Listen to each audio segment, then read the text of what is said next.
All right, Shalom. I want to start off by giving all praise, honor, and glory to Yahweh, Bahashim, Yahushai, Bahashim, Makach, Wadash. Double honors to the apostles, elders, bishops at Great Millstone. I'm your brother, Rabbi Knapp, coming out with a lesson. Lord's will, this is edifying to the Lord's elect. I found this online. There was some controversy surrounding Puka Nacua, who plays for the, I believe it was the Los Angeles Rams now. So he was being called, he did something anti-Semitic or whatever, and I want to see what the hell he's talking about. It says, Puka Nacua thought he was learning a fun dance. A popular Jewish streamer taught it to him and encouraged him. He promised the Jewish streamer that he would do the dance if he scored a touchdown. Everyone was all smiles, and there were no anti-Semitic comments or bigotry intended this video. I think this is taken way out of context. Intentions matter. This doesn't strike me as a man who hates these people. Let's see what the dance is. Throw the ball, spin it, flex, then look and go like this. All right. Yes! Yes! Just like a bow, yes, just like this. All right, so do it all in one. Yo! Spin it. Flex. Dude! Yes! In the camera. We actually do it? Yeah. Bro! That's easy. I like it. All right, so let's do it together. Ready? Spin, flex. Oh my God! You promised. You locked it? I promise. I got you, man. Throw the ball. Man, that shit's so stupid. They're calling that an anti-Semitic touchdown dance. Oh, man, that shit's stupid as hell, man. I don't even think he did it. Congressman slams NFL star Puka Nacua as asshole for anti-Semitic dance on Aiden Ross stream. This is how much they gotta kiss their kings. They gotta kiss Amalek's ass. This is how serious. This is really serious, and it shows you the ass kissers. Who's this representative congressman? You a damn. He's an ass kisser. I gotta find this damn devil. He called Puka Nacua an asshole. Representative, what was his name? Rep Congressman. What congressman is this? Eric Swalwell. Yeah.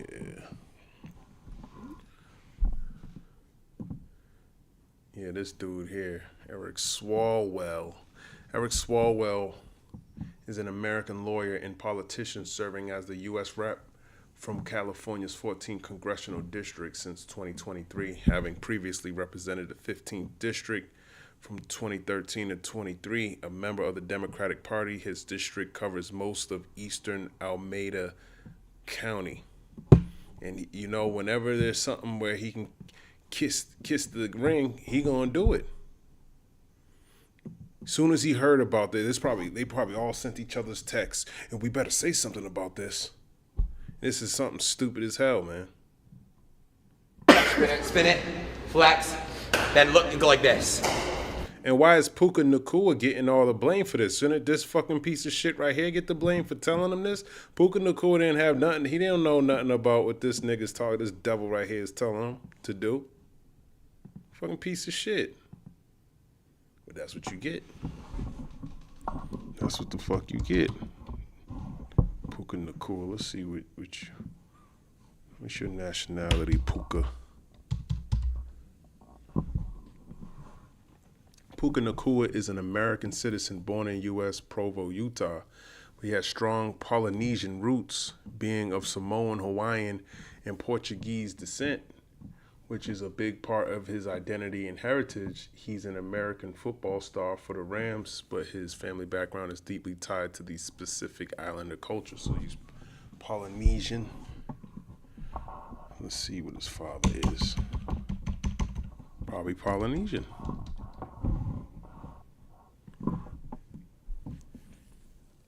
Lionel Nacua was of Samoan descent. Yeah, he looks Samoan as hell.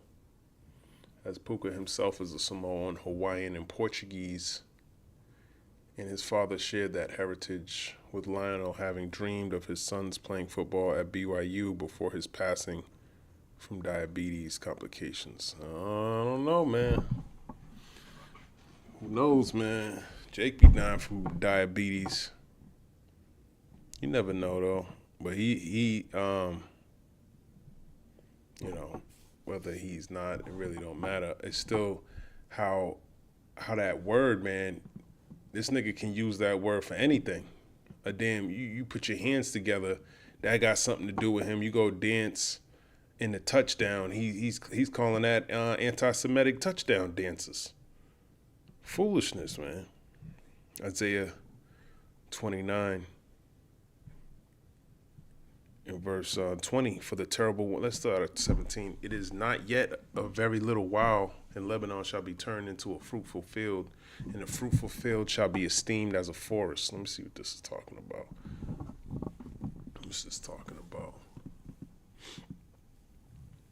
Symbolizing a shift from spiritual dullness to clarity for the humble, while proud, hypocritical Israel, like a forest, loses its spiritual blessing, becoming like a forgotten wood, and the Gentiles, once a barren forest, become a fruitful field through the gospel.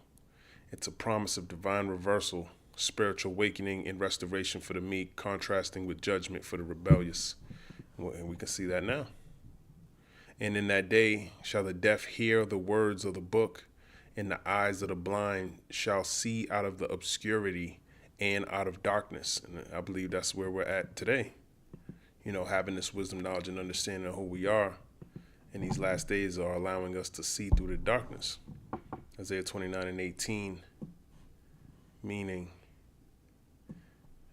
that in a future time of divine intervention, spiritually deaf people will hear and understand God's word, the scroll, and the spiritually blind will see and perceive divine truth, moving from darkness and confusion into God's marvelous light and salvation, fulfilling messianic prophecies through Yahushai's ministry of spiritual awakening and understanding. And that's what we're going through now, according to Ezekiel, the 37th chapter. You know, we got that breath of life now. Now we can stand upon our feet. We looking for the right things. The Lord leads us to the right videos to do. And that's just what it is. Ezekiel 37 and 9. Actually, let me go up. Ezekiel 37 and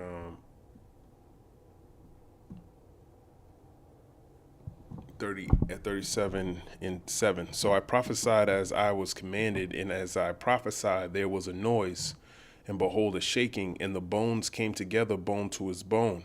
And when I beheld, lo, the sinews and the flesh came up upon them, and the skin covered them above, but there was no breath in them. Then said he unto me, prophesy unto the wind, prophesy, son of man, and say to the wind, thus saith the Lord God, come from the four winds, O breath, and breathe upon these slain, that they may live. So I prophesied as he commanded me, and the breath came into them, and they lived and stood up upon their feet, an exceeding great army. And that's what you're seeing the elect being risen in these last days, because this word's going out, and it's causing them to stand upon their feet, prophesy, expose Esau for being a devil. So that's the breath. The breath of life is ultimately the spirit of Yahweh Bahashim Yahushai, or the wisdom, knowledge, and understanding of Yahweh Bahashim Yahushai. Isaiah 29, verse 19, the meek also shall increase their joy in the Lord, and the poor among men shall rejoice in the Holy One of Israel. And that's what we doing too. We ain't causing no harm. We ain't hurting nobody. We just prophesying, and they hate it. Isaiah 29, verse 19 means that the humble, meek, and poor, ultimately the Israelites, ultimately the elect, who often suffer in a proud world, will find true increasing joy and exaltation in God, the Holy One of Israel, when he reverses their fortunes, bringing spiritual refreshment, comfort, and vindication through his saving work, contrasting worldly power with divine grace. It's a promise of hope, showing God elevates the downtrodden and provides deep, lasting joy in himself, not in worldly success. I like where it says the refreshment. Let's grab this precept, because this is the refreshing. Where's that scripture at? I think it's Isaiah. This is the refreshing. We needed this because we were those dry bones in Ezekiel 37 chapter. Oh, it's the chapter I'm already in. Oh, it's just the chapter before Salakia, Isaiah 28, verse 12. To whom he said, this is the rest wherewith ye may cause the weary to rest, and this is the refreshing, yet they would not hear. So this is that refreshing. It's the scriptures that tells you that you once knew this, stirring up your pure mind. This is how you're being refreshed by having this knowledge, because we once had this knowledge before. What's that? It's the book of Peter. What book of Peter? Is it 2 Peter chapter 2? No.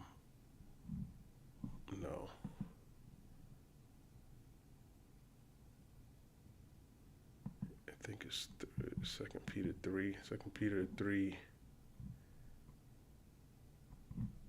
And 1.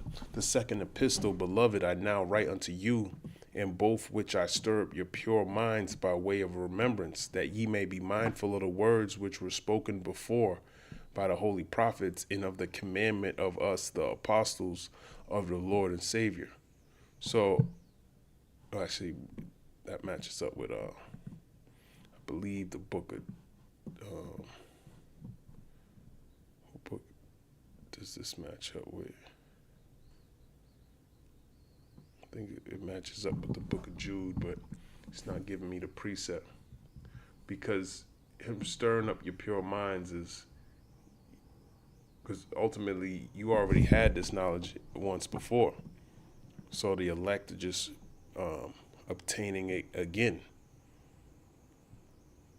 This is the book of Jude, verse number 5. I will therefore put you in remembrance, though ye once knew this, how that the Lord, having saved the people out of the land of Egypt, afterward destroyed them that believed not. So we understood a history, and then we forgot, but now we're coming back to the understanding that, these stories that we read in the Bible don't pertain to anybody other than the nation of Israel. These promises only pertain to the nation of Israel. The salvation, the death of Yahushua, the blood, the covering of his elect, it only pertains to the Israelites. Isaiah 29:20, for the terrible one is brought to naught, which is Esau, and the scorner is consumed, which is those of you who let's look at this word scorner. You don't subscribe to the right doctrine. You subscribe to a false doctrine. That's why, most of the time you're getting rebuked all the time for your doctrine, but you can't accept any truth, especially when you break things down. You don't go into any words on the most important prophecies. Why is it that all you so-called teachers don't go into none of the words in Revelation? But yet you go precept upon precept, but you don't go into the word and break it down from with more understanding. You rather stay in darkness. Okay, a person who expresses contempt or disdain for someone or something, ultimately you express contempt for the Lord. You think you coming up against the apostles and elders, but they're standing stiffly for the bitter part of the scriptures, and then you can't do that. So ultimately, you can't accept Yahushua. That's why it exposes other aspects of your doctrine, especially a lot of y'all don't say the name. You don't talk about the MOTB. So you're probably on that path where eventually you're gonna fall out like the rest of these other dudes are. And the scorner is consumed, and all that watch for iniquity are cut off. So pretty much Esau, Edom, and 2/3. That's who that's talking about. Okay, Isaiah 29:21, that make a man an offender for a word, going back to anti-Semitic, doing shit like this. All right. Yes. Yes. And that's what, and this nigga here did that to Puka Nacua. Okay. He set him up for this to happen. And then he goes out today. They just played the Seattle Seahawks. I don't know if they won. Stretch the lead. He gets the touchdown. And that is going to be hauled in by who else? And he don't Puka. do He don't do the dance. He didn't do the dance.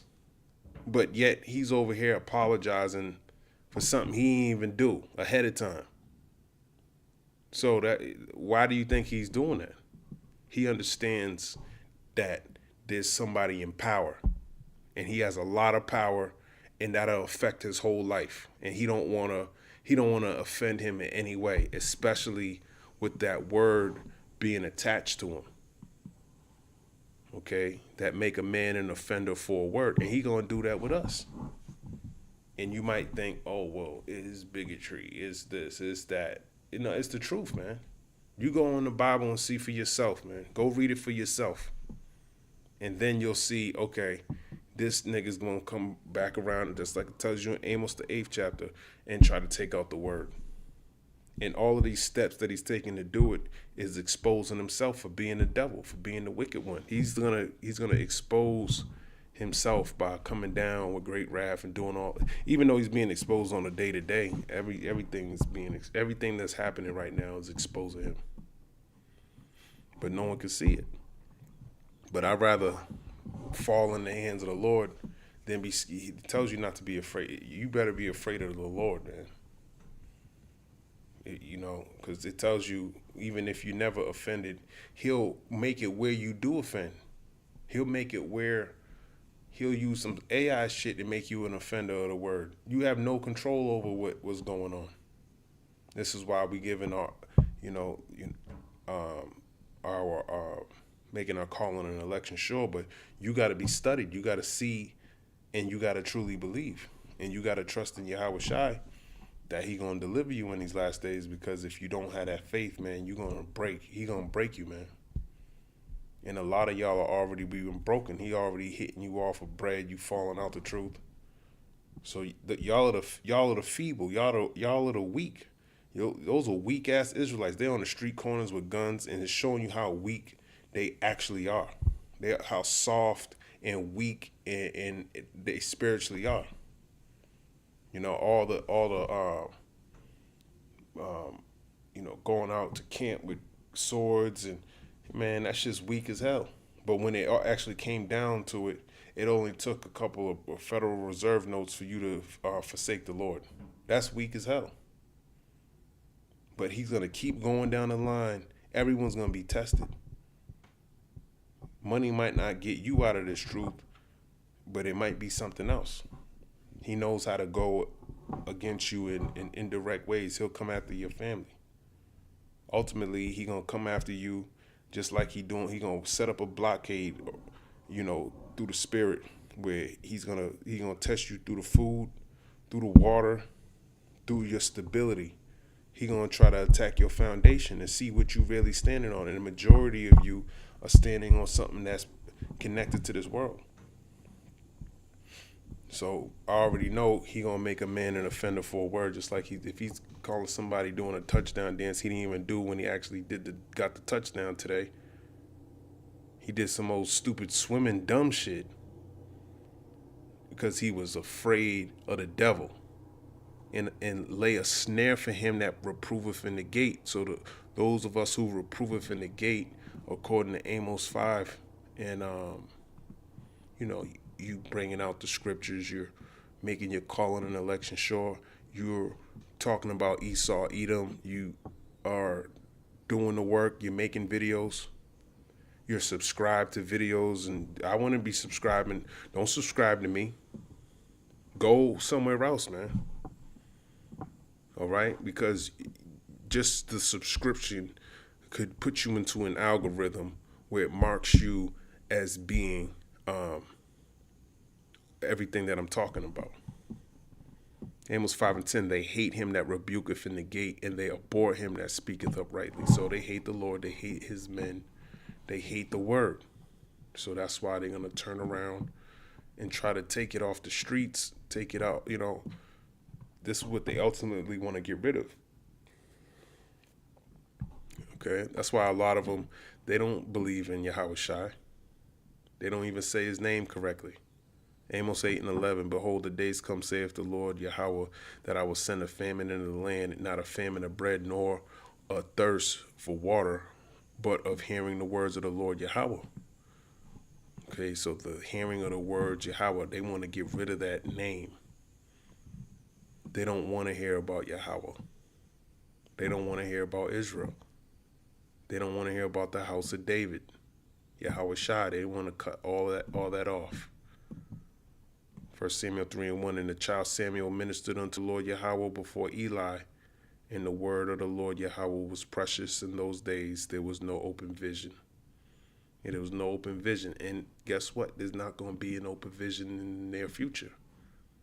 You ain't going to know what the hell's going on, man. There's only going to be a particular amount of people who have this word, and that's going to hold on to it. Okay. As a matter of fact, let me grab this precept. Where no vision is, the people perish. What's that? Proverbs.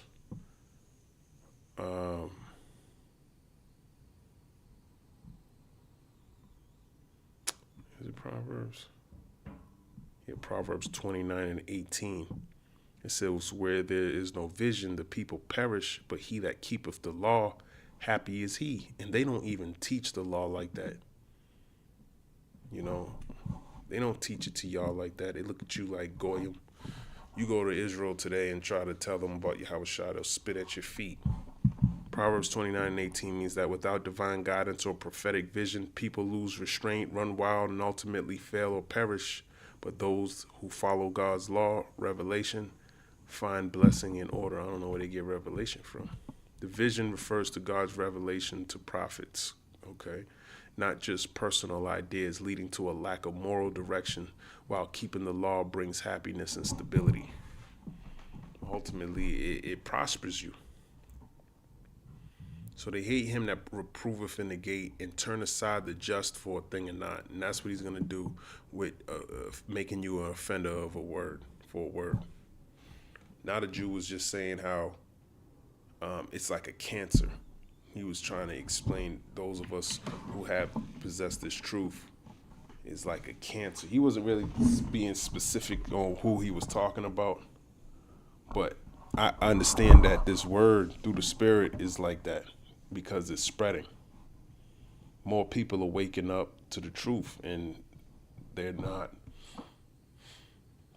trusting in him who smote them anymore. Let me grab that in the book of Isaiah 14. That's the point of these scriptures. Isaiah 14:6.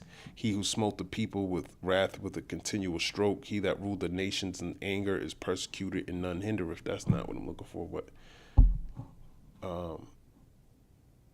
I think that's Isaiah. Let me grab it. And that's Esau ultimately. He ruled the people with a continual stroke. He continues to oppress, even still to this day. They shall no longer stay on them, him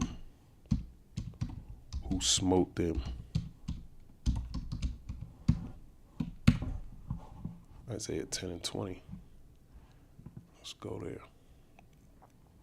And it shall come to pass in that day that the remnant of Israel, and such as are escaped of the house of Jacob, shall no more again stay upon him that smote them, but shall stay upon the Lord Yahweh, the Holy One of Israel, in truth. And this is what we're staying upon.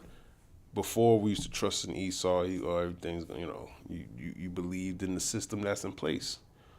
Everything's going to be all right. It's always going to get back, you have some down times and it's going to go back up again. The stock market crashes and it's going to go back up again. But we know now through the scriptures, through the prophecies, that there's going to be a time where this place is going to be destroyed, whether it be in 1, 2, 3 years, whatever. That's what's going to happen. Even if it comes to a point where it seems to be looking like it's getting better, we understand that it's not going to be, it's going to turn around and crash. So we got to stay prepared to and focused on what truly matters. Isaiah 29:22. Therefore thus saith the Lord Yahweh, who redeemed Abraham, concerning the house of Jacob. Jacob shall not now be ashamed, neither shall his face now wax pale. Let me look into this. This word pale. So it's pretty much saying that you trusting in the Lord, white grow pale. Splendid. So you pretty much, you're not gonna, how can I put it? You're not gonna give up your faith. You're not gonna be confounded. Let me grab this in the book of Ecclesiasticus, the 2nd chapter. So the Lord's gonna give you the strength. He's gonna comfort you. He's gonna give you. You're gonna be stable. Okay, because you have this understanding. Ecclesiasticus 2. My son, if thou come to serve the Lord, prepare thy soul for temptation, set thy heart aright, and constantly endure, and make not haste in time of trouble. Cleave unto him, and depart not away, that thou mayest be increased at thy last end.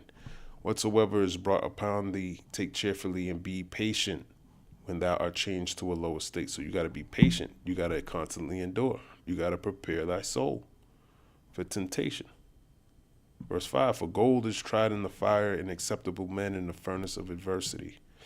Believe in him, and he will help thee. Order thy way aright, and trust in him.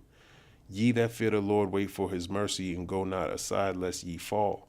Ye that fear the Lord, believe him, and your reward shall not fail. Ye that fear the Lord, hope for good, and for everlasting joy and mercy. Look at the generations of old. This is the point. And see, did ever any trust in the Lord and was confounded? Or did any abide in his fear and was forsaken? Or whom did he ever despise that called upon him? So that's you. You're not going to wax pale if you trust in the Lord. But if he takes away your faith in him, you're going to wax pale. So it's your confidence, it's your faith.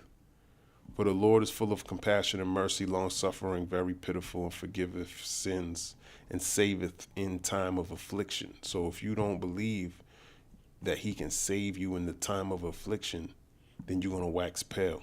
Woe be to fearful hearts and faint hands, and the sinner that goeth 2 ways.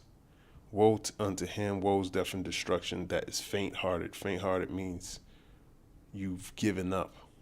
For he believeth not, therefore shall he not be defended. And that's corresponds to you waxing pale, because you gave up. Woe unto you that have lost patience, and what will ye do when the Lord shall visit you? Because now you got judgment coming. You're not expecting the Lord to deliver you. Now you thinking, oh, I'm going to die. The Lord ain't got me. I'm in prison. The scriptures are not popping up in your head. You don't know you got to be there for a perfect amount of time. And the Lord will give you a crown of life. You're not even fighting for that. This word's not, it's not messing with you. That's you waxing pale. They that fear the Lord will not disobey his word, and they that love him will keep his ways. But you're not going to keep it. You're going to try to go with Esau. Ultimately, because you never really believed. You might have thought you believed, but when that test comes and it breaks you, that's when you're going to know, like, damn, I really wasn't in this thing like I thought I was. This is why it's important that you take this word extremely serious, knowing that how serious, how close we are to the end, first of all, and secondly, what kind of mindset you got to be in. You got to constantly be in this word. You got to constantly be cleaning your mind out, washing with the word, because this world is constantly bombarding you with nonsense, keeping you in this low state, and it can just, you can be sifted. It's very easy to go back to who you were before you came into this truth. Ecclesiasticus 2:15, they that fear the Lord will not disobey his word, and they that love him will keep his ways. They that fear the Lord will seek that which is well pleasing unto him, and they that love him shall be filled with the law. And when you read John 14:15, it tells you, if you love me, you'll keep my commandments. So that's another aspect of having faith. Keep showing your faith by your works, like it tells you in James, the 2nd chapter. They that fear the Lord will prepare their hearts, which is your mind, and humble their souls in his sight. So you got to humble yourself. Okay, being proud, you think you know it all, then you humble yourself down, and you try to be meek. You accept and bear the indignation of the Lord, like it tells you in Micah the 7th chapter, Micah 7 and 9, saying, we will fall into the hands of the Lord, and that's what we're doing, we're falling into the hands of the Lord, and not into the hands of men. For as his majesty is, so is his mercy. So we're putting trust in the Lord that he'll deliver us and save us in the time of trouble. Isaiah 29:22, again, therefore thus saith the Lord Yahweh, who redeemed Abraham concerning the house of Jacob. Jacob shall not now be ashamed, neither shall his face now wax pale. Let's look this up as a matter of fact. Isaiah 29:22 is a promise from God to Jacob, Israel, that his descendants will no longer suffer shame or disgrace, but will find joy and understanding as they see God's work, acknowledge him as holy, and learn his truth, marking a turning point from spiritual error to genuine faith and instruction. And that's how you're going to operate, and that's what's going to save you. Let me grab this in the book of Isaiah 33, verse 6. I'll start at the top. Isaiah 33:1. Woe to thee that spoilest, and thou was not spoiled. And that's Amalek. You know, Amalek, when you first came out of Egypt, which is Esau, you didn't provoke him to fight you. He just took it upon himself to come up against you. So you ain't even got to do nothing to this nigga for him to come and attack you. You could just be going your own way, and he'll go out of his way to come and attack you. This is why it's important to know what type of person you're dealing with. And you got to be occupied in these scriptures. It's not like this nigga can do whatever the hell he want. The Lord is in control over life and death. Okay, but you ain't putting your trust in the Lord, then you're not going to be defended. And dealest treacherously, and they dealt not treacherously with thee. Now, this is symbolic of Sennacherib, but it can also be applied to Amalek, because he did the same thing in Exodus 17. When thou shalt cease to spoil, thou shalt be spoiled, and when thou shalt make an end to deal treacherously, they shall deal treacherously with thee. And that's what's going to happen. You're going to be dealt with treacherously. O Lord, be gracious unto us who are the Israelites, the true biblical Israelites, descendants of Abraham, Isaac, and Jacob. Not everybody is that. We have waited for thee, which are the elect. We're waiting for Yahweh by Hashem Yahushua. Be thou their arm every morning, our salvation also in the time of trouble. So he's going to be our salvation in the time of trouble. We're not, this right here don't mean he calls this the name. No, that's Yahweh. Okay, so he ain't coming to save him. At the noise of the tumult, the people fled. At the lifting up of thyself, the nations were scattered. So when the Lord starts bringing judgment, they're going to run. And your spoil shall be gathered like the gathering of the caterpillar. As the running to and fro of locusts shall he run upon them. The Lord is exalted, for he dwelleth on high. He hath filled Zion with judgment and righteousness. And wisdom and knowledge shall be the stability of thy times, and strength of salvation. The fear of the Lord is his treasure. So when the Lord starts bringing this judgment, all right, you're gonna be if you had this wisdom, knowledge, and understanding, that's what's going to help you get through it all, okay, as you go through your trial, you know, because ultimately this is a trial, and the only thing that's going to be your strength of salvation, because you got to endure unto the end. No matter what the Lord puts upon you, you know the Lord is the one who's in control of everything. Isaiah 29:23, but when he seeth his children, the work of my hands in the midst of him, they shall sanctify my name and sanctify the Holy One of Jacob, and shall fear the God of Israel. Let's look that up, and that's what we're doing.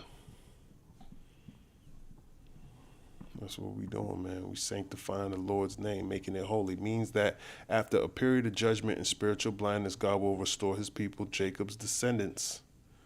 Not everyone who believes in the Bible.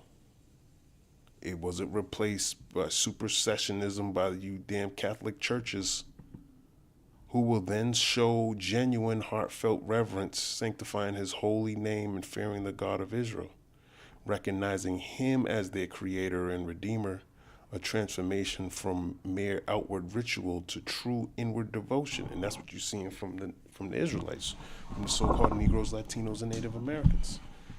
exposing these other doctrines. They never really serve the Lord. They don't believe in the Lord. They don't believe in Revelation, the first chapter. They serve idols. They don't serve the true God of Israel. They don't keep the law, statutes, and commandments. And they're gonna manifest. They're gonna show you that in a couple of days when they celebrate Xmas. Isaiah 29 verse 24. They also that erred in spirit shall come to understanding, and they that murmured shall learn doctrine. That's us. We erred in the spirit because we were transgressors, but then we got this wisdom, knowledge, and understanding, and then we repented, and now we keeping it to the best of our ability. Okay, but the point was, he tries to make a man an offender for a word, and that's going to lead up to Amos, the 8th chapter. Okay, and this word is going to be precious because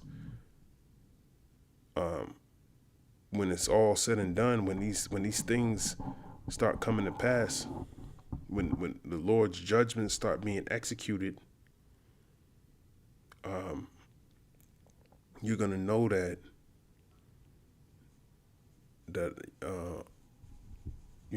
the prophecies were correct.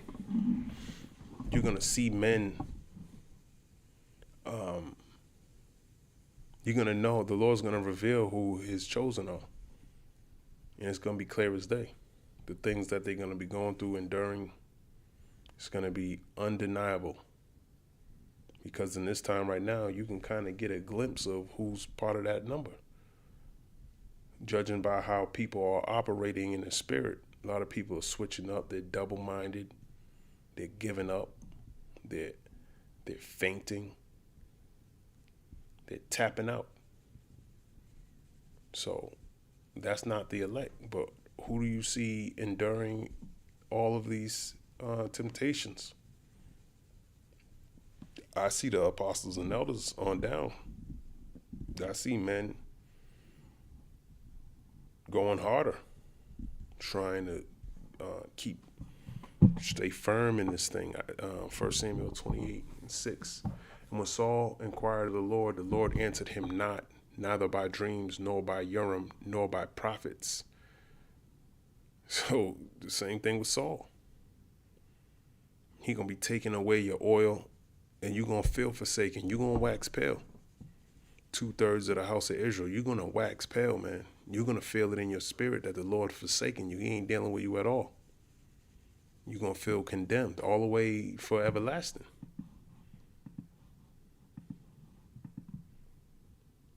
Daniel chapter 12:2. And many of them that sleep in the dust of the earth shall awake, some to everlasting life, and some to shame and everlasting contempt. So you're going to take that shame into the kingdom. Knowing that you went off over here, you weren't standing stiffly for the name of the Lord like the elect being crowned. You weren't saved. You weren't part of that remnant. You weren't part of the elect. So you're going to feel that shame.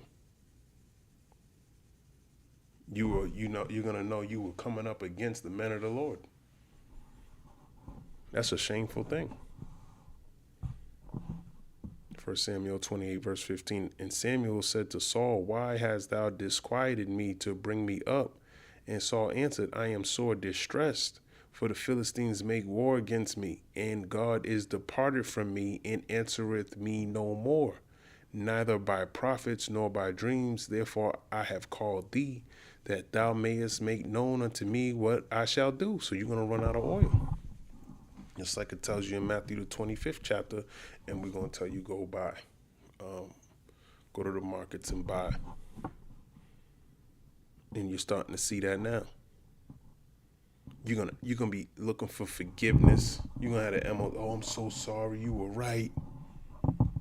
Oh man, I can see a bunch of prophets apologizing to Apostle Tahar and Gabar and all the other men of the Lord who've been standing stiffly for the MOTB all these years, because they probably know way more people, and they've been telling you every step of the way.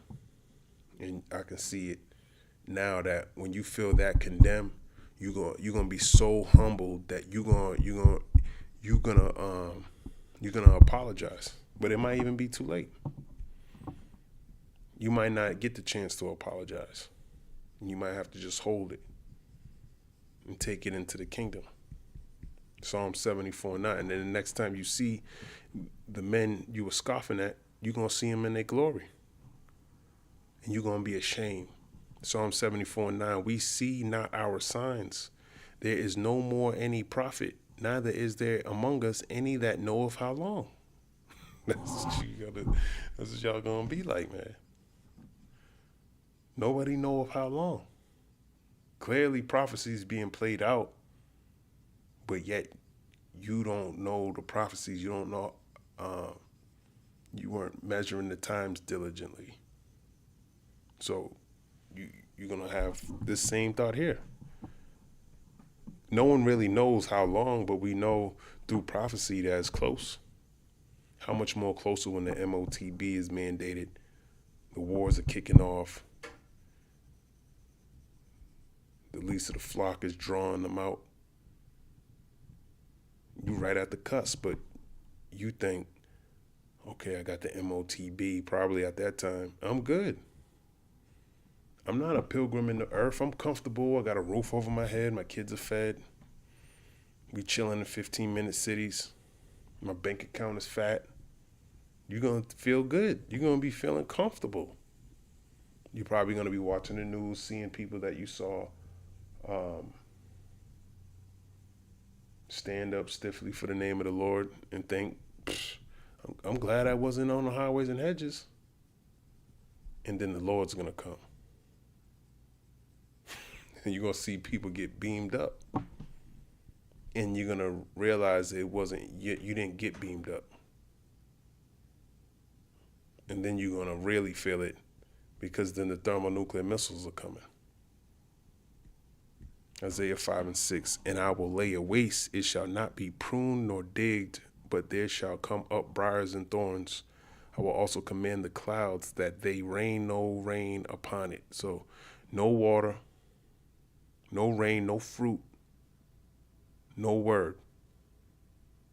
Okay, he's going to stop this word from going out. When you go to the book of Isaiah 55, as a matter of fact, Deuteronomy 32 and 2.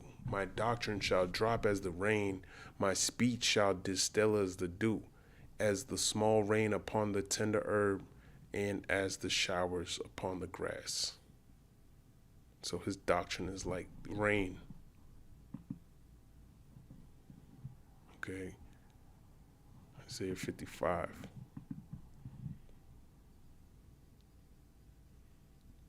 And 10. For as the rain cometh down and the snow from heaven, and returneth not thither, but watereth the earth, and maketh it bring forth and bud, that it may give seed to the sower and bread to the eater, so shall my word be that goeth forth out of my mouth. It shall not return unto me void, but it shall accomplish that which I please, and it shall prosper in the thing whereto I sent it. So if he doesn't send the water and the rain, who's going to prosper from the word? If he don't send it, nobody. Nobody's going to prosper, because then that word's going to be inside the men he's going to save. And that's who he's saving. That's who ate the roll. That's where the words are. That's where they filled up. The elect are going to be filled with wisdom, knowledge, and understanding. And that's what's going to preserve them. Psalm 23:5, thou preparest a table before me in the presence of my enemies. Thou anointest my head with oil. My cup runneth over. So they're going to have an abundance. That oil going to be running over. Isaiah 30:20, and though the Lord give you the bread of adversity and the water of affliction, yet shall not thy teachers be removed into a corner anymore, but thine eyes shall see thy teachers. So you're starting to see your teachers. Okay, they're not removed into a corner anymore. They're not hidden. Now it's plain who got the word and who doesn't. Okay, If you don't know who the apostles and elders are, then something's wrong with you, man. Something's out of you. Must be out of your damn mind. You're a fool. Isaiah 30:21. In thine ears shall. And it ain't just them. It ain't just the apostles and elders at Great Millstone. Okay, it's the sincere heart. It's the elect. They got the word. There's plenty of men teaching the word. Ultimately, you should be teaching yourself. You need to be getting into the scriptures, looking these words for yourself to see if these things be true. Isaiah 30:21. In thine ears shall hear a word behind thee, saying, this is the way, walk ye in it, when ye turn to the right hand and when ye turn to the left. So that's the Lord. When you hear that word, it's going to capture you. You're going to want to know it. You're going to want to go and see if these things are true. During the water of affliction and the bread of adversity, you're going to be looking for that word in this time. Okay. Ezekiel 7:26. Mischief shall come upon mischief, and rumor shall be upon rumor. Then shall they seek a vision of the prophet, but the law shall perish from the priest, and counsel from the ancient. So we ain't gonna be talking. It's not that we ain't gonna be talking. It's just that we ain't gonna be on the corner anymore. The Lord's gonna be hiding us. He gonna be protecting us. We ain't gonna be prophesying in that time. Your prophecy's gonna be fulfilling in front of your eyes. And then you're gonna be thinking of all the days you wasted not serving the Lord, all the times you scoffed at somebody on a comment board, or coming against anyone that even had a glimpse of righteousness about them. Micah chapter 3:6. Therefore night shall be unto you, that ye shall not have a vision, and it shall be dark unto you, that ye shall not divine. And the sun shall go down over the prophets, and the day shall be dark over them. So the sun is going into your wisdom. So, and the sun shall go down over the prophets, and the day shall be dark over them. So they're not going to be prophesying. They ain't going to be shining their light. Tells you in the book of Ecclesiastes 8:1. Let me grab that real quick. Not going to be shining, man. Who is as the wise man, and who knoweth the interpretation of a thing? A man's wisdom maketh his face to shine, and the boldness of his face shall be changed. So they're not going to be shining that light anymore. Okay, they're not going to be prophesying. So it's going to be dark to y'all, but ultimately the elect are going to be where the elect are going to be saved. Matthew 9:36. But when he saw the multitudes, he was moved with compassion on them, because they fainted and were scattered abroad as sheep having no shepherd. That's exactly how y'all going to be. Like a sheep that don't have a shepherd. You're going to be lost. You ain't going to know which way to go. Amos chapter 8:12. And they shall wander from sea to sea, and from the north even to the east. They shall run to and fro to seek the word of the Lord, and shall not find it. So there's going to be people going to want to know, but you're not going to find it.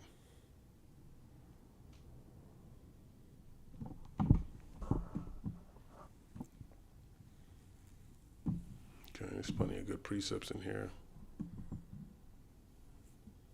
I'm grabbing some Proverbs 14:6. A scorner seeketh wisdom and findeth it not, but knowledge is easy unto him that understandeth. So, going back to the scorners, going back to you, wicked ass Israelites, you ain't gonna find the wisdom. Here's another good one, Romans 11:7. What then? Israel have not obtained that which he seeketh for, but the election have obtained it, and the rest were blinded. So this word is not for everybody. 2 Timothy 3:7. Ever learning and never able to come to the knowledge of the truth. And that's the majority of you. You got all this knowledge, but can never come to the understanding of the knowledge of the truth. Sucks to be you. Revelation 19:10. And I fell at his feet to worship him, and he said unto me, see thou do it not. I am thy fellow servant and of thy brethren that have the testimony of Yahushua. Worship the heavenly Father, for the testimony of Yahushua is the spirit of prophecy. You don't have that. You don't even want that.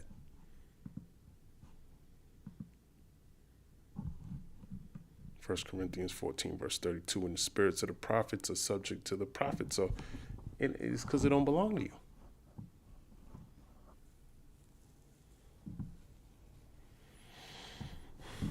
Anyways, what's this? Farmers launched potatoes at police during fiery protests in Brussels. Let me see what this is talking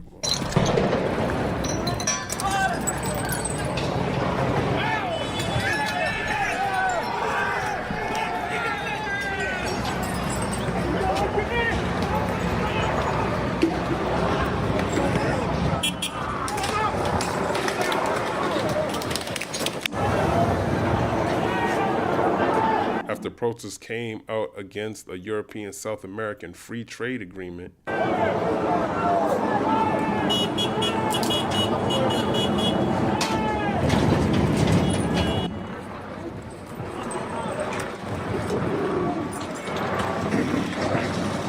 farmers in their region have shared their concerns that the transatlantic agreement would destroy their livelihoods. See?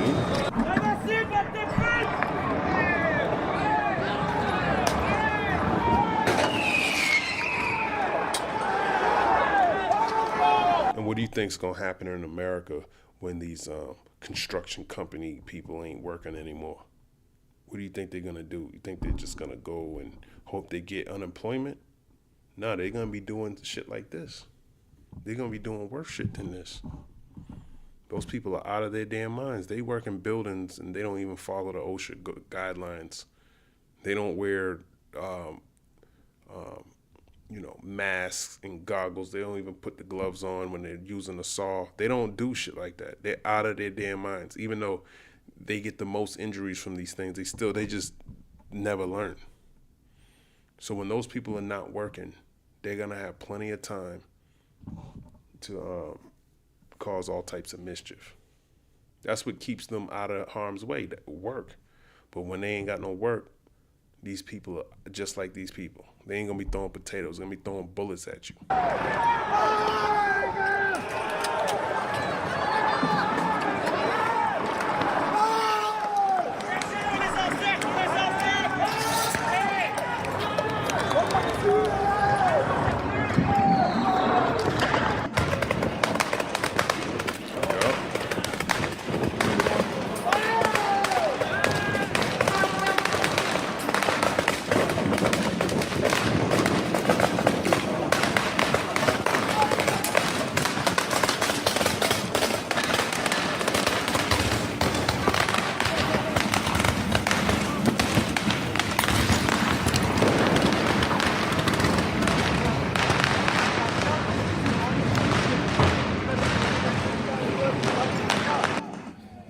Damn, they're making a mess.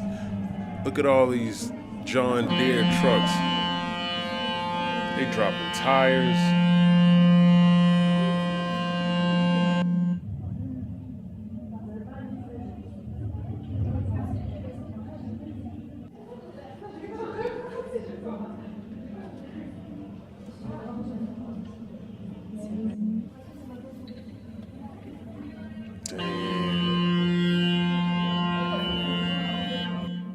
Fuck with people's livelihoods, man. They're gonna stop burning. Man, I can see bad companies being burned down.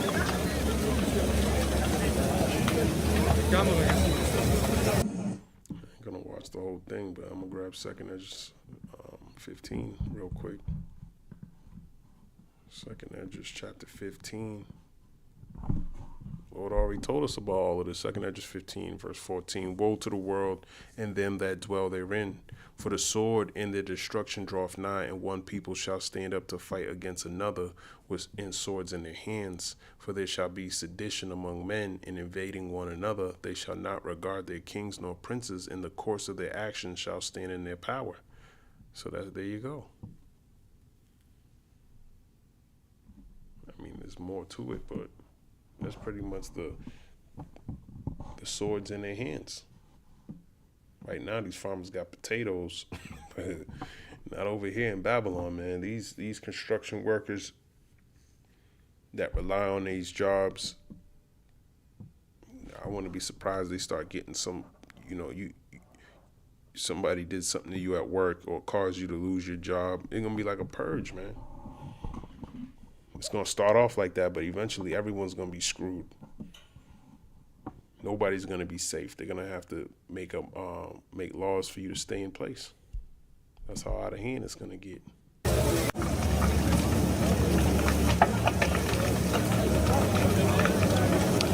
As a matter of fact, there's another in Bangladesh. Something's going on in Bangladesh. They're protesting. Someone died or something, and they're burning shit over there too. So we in that time, man. 2nd Ezra chapter 9.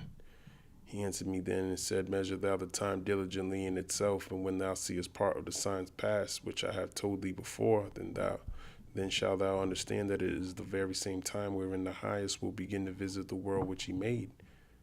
Therefore, when there shall be seen earthquakes and uproars of the people in the world, then shalt thou well understand that the Most High spake of those things from the days that were before thee, even from the beginning. For like as all that is made in the world have a beginning and an end, and the end is manifest, meaning is evident, even so the times also of the highest have plain beginnings and wonders and powerful works and endings and effects and signs. And this is a sign, uproars of the people. And everyone that shall be saved and shall be able to escape by his works and by faith, whereby ye have believed, shall be preserved from the said perils, and shall see my salvation in my land and within my borders. For I have sanctified them from me from the beginning. That's talking about the elect of Israel. Then shall they be in pitiful case, which now have abused my ways, and they that have cast them away despitefully shall dwell in torment. So the people that didn't want to hear the words of the Lord, you abused his ways, and you didn't want to hear his law. For such as in their life have received benefits and have not known me, and they that have loathed my law, meaning you hated it, while they had yet liberty, and when as yet have place of repentance was open unto them, understood not, but despised it. And going back to you scorners, you despise the word. The same must know it after death by pain, so you got to die. So when brothers tell you you need to die, that's what the Lord said. EU leaders split over using frozen Russian assets for Ukraine. To applause, Germany's Chancellor ramps up pressure on Vladimir Putin. With Europe split over seizing frozen Russian assets, Friedrich Merz says delay only helps the Kremlin. It is about making clear to Russia that continuing this war of aggression is senseless. Making these assets usable would finance the Ukrainian army for at least 2 more years, according to our assessment. So they want to take Russian assets and use it to fund the Ukrainian war. It's about to escalate. Oh, it's about to get... You mess with somebody's money and then use it to attack them? Oh, okay. Yeah, it's about to go down. And this is right before 2026. All these things are happening. We're getting closer. The European Commission proposes a €90 billion loan for Kyiv over 2 years, using part of Russia's frozen funds in Europe. Also expected at the summit, Ukrainian President Volodymyr Zelensky. In his Wednesday nightly address, he urged Europe to move from debate to action. Security decisions are needed, financial decisions are needed regarding Russian assets and political decisions. He always need money, man. He's one of them people. Always need money. Always got his hand out. Always asking for money. You're losing a war, you still want money. How we should be giving money to people that's winning? You lose it. What are you doing with the money? Go on vacation? Decisions are needed. Our partners need the courage to see the truth, acknowledge the truth, and act accordingly. But the EU's plan is notably opposed by Belgium. We have 3 demands. European intelligence agencies say politicians and senior finance executives there have faced intimidation campaigns linked to Moscow. Belgian-based financial services company Euroclear holds the bulk of Russia's frozen central bank reserves, and leaders fear retaliation if they move ahead. But analysts warn the EU's credibility is on the line. In case Belgium is bypassed in such a critical question of using Russian assets, this would have tremendous consequences, because these are decisions on European security and the external policies which are decided by unanimity, so that can send a huge precedent. Belgium says it will only sign on if other EU states holding Russian assets do the same. Moscow warns using its reserves would be theft and threatens retaliation. You want to fuck with Putin's money? Good luck with that. Good luck with that, man. As a matter of fact, I think he just... Let me find out real quick. Did Putin give Belarus a missile recently? Yes, Russia has recently deployed its Oreshnik intermediate-range ballistic missile system to Belarus, where it arrived on Wednesday, what's today, Thursday, December 18th, 2025. Belarusian President Alexander Lukashenko announced that the missile is already entering combat duty. So all this shit going on, man. He's sending missiles. He's not fucking around with these, calling them pigs. I wouldn't be surprised if... I wonder how next year is going to start. It's going to start off with a missile attack in Poland. Maybe, I don't know. Could be anything, man. He's already sending balloons with cigarettes into different air spaces, so he's already fucking with them. Wouldn't be surprised if he extends his beef beyond Ukrainian borders and go into some European nations. Missile type, the Oreshnik is an intermediate-range ballistic missile system capable of carrying both conventional and nuclear warheads. So they probably ain't give Belarus nothing nuclear yet, but it's not. See, this is why I'm saying you don't need to have nuclear. You don't need a nuclear site like the duck blew up. He can just deliver them to you. Capabilities. Russian President Vladimir Putin has boasted that the Oreshnik's multiple warheads can travel at speeds up to Mach 10 and are difficult to intercept. Previous deployments, Russia had previously stationed tactical nuclear weapons in Belarus, a move that began in 2023. So he's just escalating it. Timeline: the recent deployment follows earlier statements by both Putin and Lukashenko in 2024 and 2025 that the system would be deployed to Belarus by the end of the year. So they're getting ready, man. They're getting ready. What's going on over here? What's in the U.S.? Weapons package for Taiwan and why China is angry. So they're moving weapons around. Trump administration has approved the largest single package of weapons sales to Taiwan in U.S. history. Many of the systems mirror those the U.S. has supplied to Ukraine. The move is part of a broader U.S. effort to help Taiwan, like Ukraine, deter and, if necessary, defend itself against a far larger neighbor. Beijing has responded angrily. Nick Schifrin reports. In Taiwan, the military prepares for war with American artillery designed to sink Chinese invaders. It's the very same weapon the U.S. provided Ukraine to target Russian invaders. Taiwan is ordering $4 billion worth of this mobile artillery system, HIMARS. And $4 billion worth of self-propelled artillery, also widespread in Ukraine. Today's package also includes $1 billion worth of autonomous drones made by U.S. manufacturer Anduril. For years, the U.S. has urged Taiwan to focus less on big, expensive weapon systems that are unlikely to survive a Chinese invasion and instead fight like Ukraine. Ukrainian soldiers used less expensive mobile weapons like the Javelin to disable Russian tanks. After years of debate, Taiwan has embraced the same weapons and idea of fighting like a porcupine, making itself impossible or fatal to swallow, including with the Javelin. $375 million worth included in today's package. I think the Russia-Ukraine war is a wake-up call for Taiwan. Like Ukraine, we have a powerful adversary nearby. That's why we need more asymmetric weapons to strengthen both our defense and ground forces and counter a powerful air force such as China. China's People's Liberation Army, or PLA, has launched one of the fastest military modernizations in world history.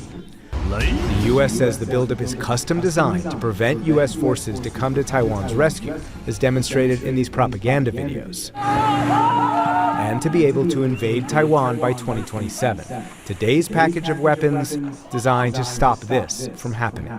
These are weapons that will really prevent the PLA, or maybe even prevent Xi Jinping from making a decision to send the PLA across the strait, because they will impose very high costs on an invading PLA. Bonnie Glaser is the Indo-Pacific Program Managing Director of the German Marshall Fund. It's a great honor to be with a friend of mine. Glaser says there was no guarantee President Trump would send Taiwan weapons when he's made clear he wants a deal with Chinese leader Xi Jinping. But the new national security strategy declares deterring a conflict over Taiwan, ideally by preserving military overmatch, is a priority. Many people have suggested that President Trump is softening his language toward China, that he may be willing to use Taiwan as a bargaining chip, and that he doesn't really care very much about Taiwan's security. But I think that this language tells us otherwise. He is not pursuing a more isolationist strategy or pulling back from our commitment to Taiwan. Which is exactly what angered Beijing today, calling the weapons announcement a violation of diplomatic agreements and an attack on Chinese sovereignty and security. The U.S. side is already covering itself from the fire it's ignited. The Taiwan question is China's core interest and the first impassable red line in Sino-U.S. relations. No one should underestimate the firm will and strong capability of the Chinese government and people to defend its national sovereignty and territorial integrity. This is a bit of a warning message. However, it is only rhetoric. And this is the third arms sale that has taken place since the two leaders met. And China's reaction has been limited to tough rhetoric. But the new head of Taiwan's opposition party, Chung Li-won, is worried about Chinese rhetoric and argues Taiwan should limit its defense spending and says more weapons could provoke the very war they're designed to avoid. She also recently told Deutsche Welle NATO was to blame for the war in Ukraine. Putin is a president elected through democratic votes. You can't label him a dictator. Pinning that label on him is unreasonable and unfair. But the Taiwanese government, with the help of the Trump administration, is trying to arm itself to avoid the war the Ukraine has had to fight. For the PBS NewsHour, I'm Nick Schifrin. Well, you need to take note that the Ukrainians are getting put to death. That's why she's probably trying to save face with those Russians. Because ultimately, Obadiah, let me grab it. Obadiah verse 7, all the men of thy confederacy have brought thee even to the border. The men that were at peace with thee have deceived thee and prevailed against thee. They that eat thy bread have laid a wound under thee. There is none understanding in him. So ultimately, they're going to switch up on you anyways, man. I'm sure, you know, in a perfect world, China would have been rushed their ass. That's like putting military. Why would I wait for you to get stronger? I just blow your shit up today. Hell am I waiting for? So you get stronger and stronger and send more weapons and get the hell out of here. Foolishness. As a matter of fact, let me grab this in the book of Joel, chapter 3. Verse 9, proclaim ye this among the Gentiles, prepare war, wake up the mighty men, let all the men of war draw near, let them come up, beat your plowshares into swords and your pruning hooks into spears, let the weak say, I am strong. So if Taiwan feels like with the backing of the U.S. government, they can go fight against the Chinese government, they're fucking dumb. And they deserve whatever's going to happen to them. This nigga Duck, you see what he's doing in Ukraine? You're going to be begging for money, and he going to want to sit down at a meeting with you and get the hell out of here, man.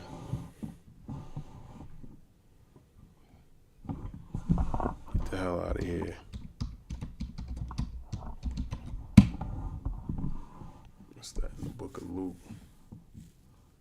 Of course.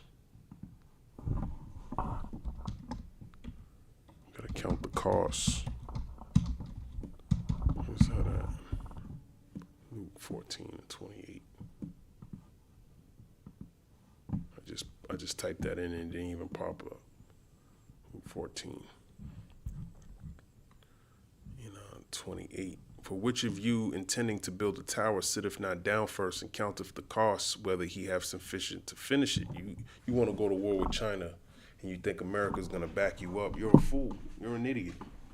You ain't count the cost. You looking at Ukraine. He telling you to use cheaper shit to go up against them. Nah, man, that's not how you going to win against China.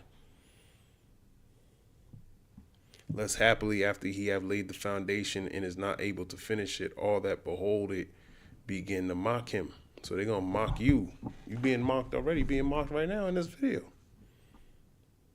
That don't make any sense. Saying this man began to build and was not able to finish. Or what king going to war against another king sitteth not down first and consulteth whether he be able with 10,000s to meet him that cometh against him with 20,000. So you got 10,000, he got way more than 20,000. Or else while the other is yet a great way off, he sendeth an ambassage in desire of conditions of peace. So likewise, whosoever he be of you that forsaketh not all that he have, he cannot be my disciple. So long story short, you got to count the cost, especially when you're going into war, and especially in this truth. It comes with consequences. It says CDC warns of subclad K, new flu variant spreading across U.S. A new influenza variant called subclad K has caught the attention of public health officials as cases surge at an alarming rate. They say it may be resistant to the current flu vaccine, and cases have been reported in New York, New Jersey, Colorado, and Louisiana. Let's see what this is talking about. Joining us now, Dr. Omer Awan, Senior Public Health Contributor for Forbes, to talk about this super flu, subclade K. Thank you for your time. So does the flu shot still make the symptoms of this variant less severe? What should we know? Thanks for having me, Marnie. Well, the flu shot isn't a perfect match for this subclade K variant that you all are talking about, but it is some protection, and some protection is better than no protection. And that's why it's still critical that we all get vaccinated. And the reason for that is because the purpose of vaccination isn't necessarily to prevent you from getting the flu, it's to prevent you from getting sick or to get hospitalized. So that's why everyone, according to the CDC, that's age 6 months and older, should really get this flu vaccine. Lessen your risk. So this particular variant, what more do we know about it? Are the symptoms the same? Are they worse? The symptoms are the same, but they're more severe. So you're going to get a fever, sore throat, runny nose, cough, body aches, but they may be more severe. So the fever may be higher temperature, or the muscle aches and the body aches may be more painful. So that's why this is concerning, because it's more severe symptoms, and then it can also lead to increased risk of hospitalization. Sometimes the complications can be worse. So you may have a higher propensity to be dehydrated, maybe more likely to go to the hospital if you get this. So very important for us to be vigilant and to try to prevent getting the flu to begin with. You know, the flu vaccine is already out there and people are getting the shot. Is it too late to add this somehow to the vaccine? How long does that typically take? It's not too late to get the flu shot, so I recommend everyone out there, if you haven't gotten the flu shot, please get the flu shot. Usually immunity takes about 2 weeks for your body to respond and to form antibodies so that you're protected against the flu. So remember, peak flu season is really January, February, so we're only in mid-December. So in fact, Marnie, this would be a perfect time to go and get the flu shot. So I recommend everyone go and get it. And I'm also wondering just about this particular variant, how they can add it to the shot to help build immunity. Is that usually a process that will happen after the flu season ends for next year's flu shot to include this variant? Possibly. What ends up happening, Marnie, is that usually around February, public health experts come and convene and try to formulate the formula for the flu shot. So this is why the subclade K was not in this flu shot, because remember, subclade K started with... Anyways, I don't want to hear all that bullshit. Because basically what's going on, there's another variant out there. Now, this ain't medical advice or anything, but